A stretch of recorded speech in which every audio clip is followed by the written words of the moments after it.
آقا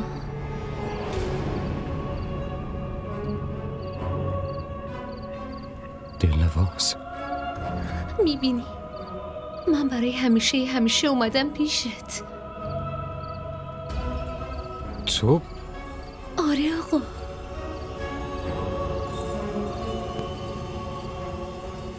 پس یعنی اعمال من یه شبه تمام شدن؟ نه، من آزاد شدم. میدونی جلو حضرت بیبی کلی گریه کردم، زاری کردم، بهش قول دادم، اونم دلش برام سوخت و منو بخشیدش. داری راست میگی دلنواز؟ راست میگی؟ چطور آقا؟ باور نمی کنی نه؟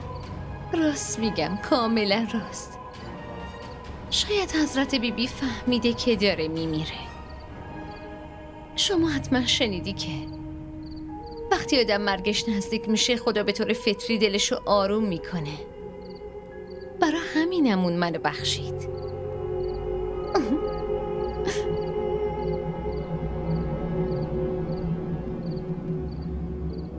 چیه آقا؟ چرا انقدر از هم دور نشستی؟ بیا اینجا دیگه. بیا آقا. آقا بیا. یه لحظه بیا. بیا دیگه.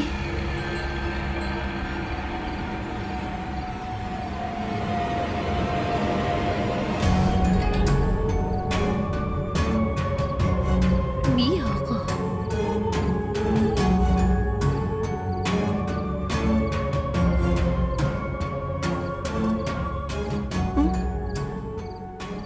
بیا اینجا دیگه پیشم.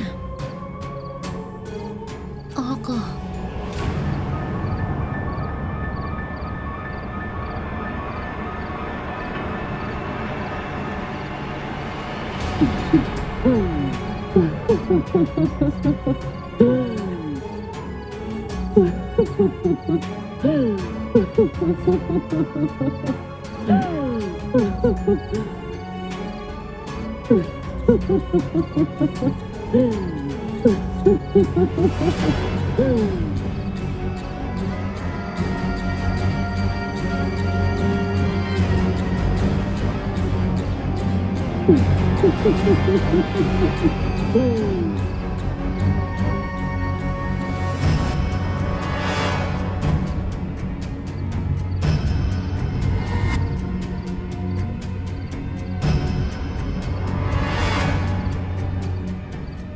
فواد، فواد، فواد، چی شده پسرم؟ چی شده عزیزم؟ فواد پسرم پاشو. بچم چی شده؟ چی شده؟ باز کن، باز کن پسرم.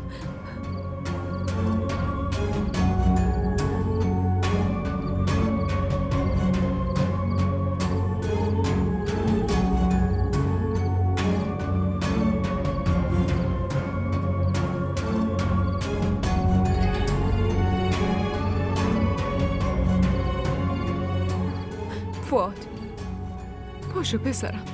فواد پاشو پسرم. فواد عزیزم چه شده؟ باز کن فواد جان. فواد چی شده پسرم؟ من کجا؟ پاشو عزیزم، پاشو، پاشو رو تختت بخواب. پاشو پاشو پاشو. آفرین. بیا پاشو، بلند شو. آفرین پسرم، پاشو. آفرین عزیزم، آفرین. پاشو، بیا بیا پسرم. آروم آروم عزیزم.